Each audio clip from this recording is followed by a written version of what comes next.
Pour... If you want to call back and that's tea, and mango member na Dr. Fruit. If you want to call back and that's tea, and mango member na Dr. Fruit. Dr. Fruit, na Kadasti. Dr. Fruit, na Kadasti.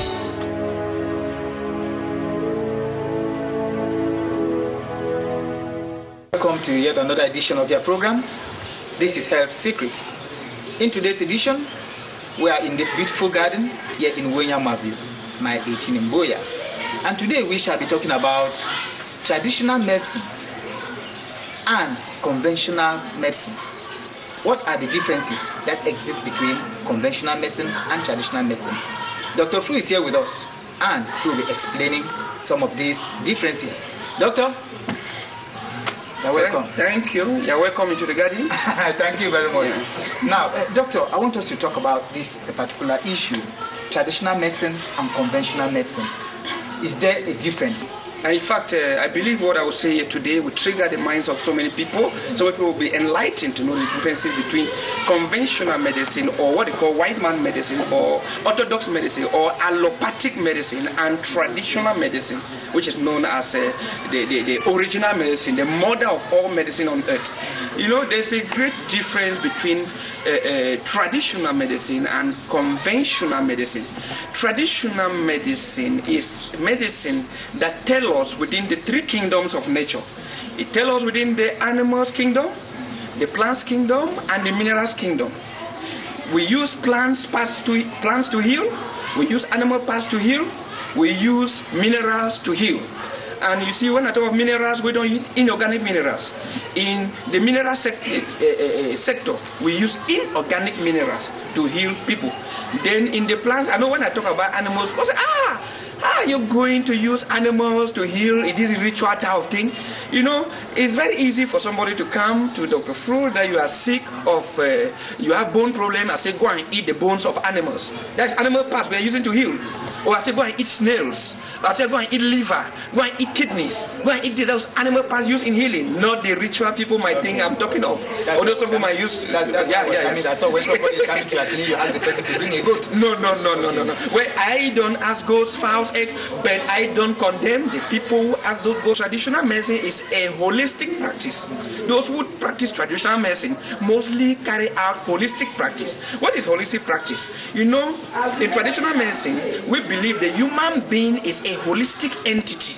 It means the human being contains of a physical body, it has a mental body, the emotional body, and the spiritual body. And this even moves in conjunction with the Holy Scriptures, which defines man as a spirit that has a soul and lives in a body.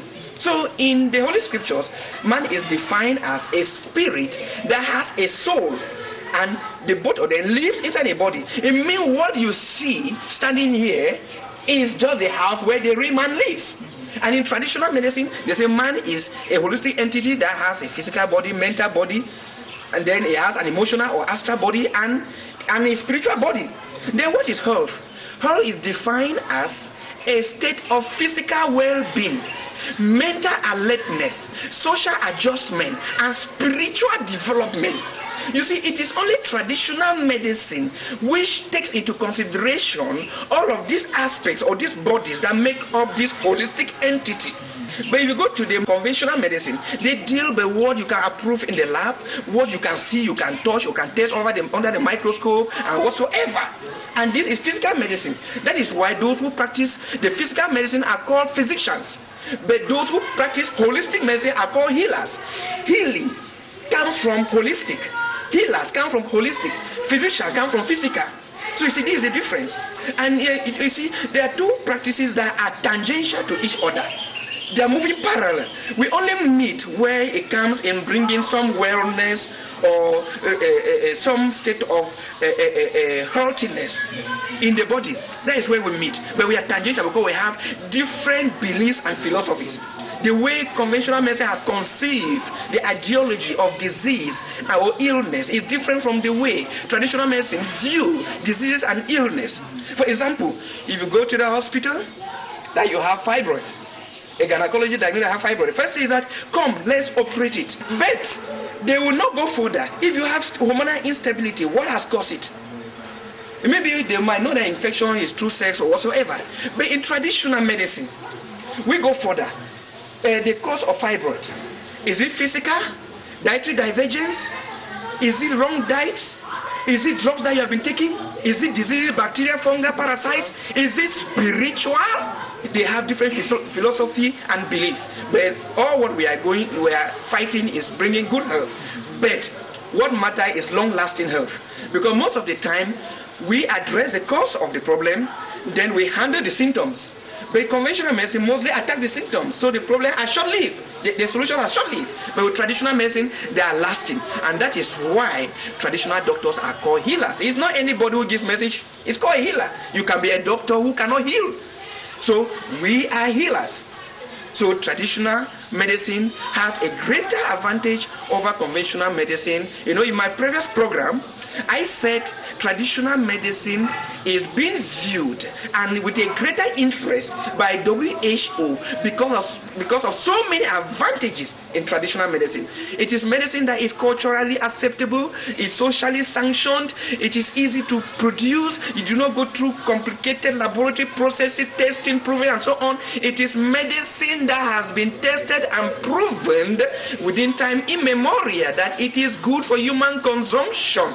Just like our fufu and ero and whatsoever has been tested and proven, our chu, ndole and whatsoever has been tested and proven. You don't have to carry a chu to go and tell the quantity of bush pepper, quantity of maggi, quantity of tea before the toxicity of the chu before it's consumed. Our parents produce this traditional meal, just like traditional medicine. The scientists eat and lick their fingers and they have never asked, have they tested the toxicity of achu, Kwakugo Bible and whatsoever we consume daily. Now, someone may say you are mixing up things here because we know that God heals. Man treats, God heals. Yeah. So if you say that traditional doctors, as we call them, they are taking the place of the Almighty as becoming healers, don't you see that maybe you want to take the place of God on earth? Thank you. If they put a bulldozer here or caterpillar, you climb on it, you drive the caterpillar to pull down a tree. What pull down the tree? The caterpillar. Who used the caterpillar to pull down a tree? You. So if God uses you to heal, who has perfected the healing? Who healed? God helps you to heal. But who healed? You. That is why the call Paul was healing. They did not. Oh, Dido. If you read the Bible, they say Elijah healed. This one healed. The one healed. They were healing, but God was behind. But in the Bible, they did not say God was using. They say they healed. They gave healings. But Peter was passing. He made a lame man walk. They did not say that Peter taught the lame man. They God came and walked. They say Peter made the lame man walk. Paul made this man who was blind to get well, and so forth. God passes through us indirectly to heal. And we are those doing it. He uses us to heal. We are the eyes of God. We are the hands of God. We have the legs of God. We do it, but behind God is the one doing it. Okay, doctor, thank you. You say a traditional medicine is a holistic practice. Yeah. Then why is it that even the most intellectual people today in our society rush back to conventional doctors rather than coming to you people? Yeah, before I come to that, let me conclude something on the previous question. Yeah, concerning God using us to heal, whether we claim to be healers. Okay, I will take you back to the Bible. Ezekiel 47 verse 12. For the leaves of the plants are for healing of the nations. Am I the one who wrote it? They don't say for the leaves of the plant are to be administered where God come and heal. They say for the leaves are for healing, mean the leaves heal. If leaves can heal, how much a human being which we are gods. The Bible says we are gods. Psalms 82 verse 6. We are gods. Then go to Revelation 22 verse 2. For the leaves of the plants are for healing of the nations. If you can take leaves to heal, how much of a human being which is an image and likeness of God, if leaves can heal?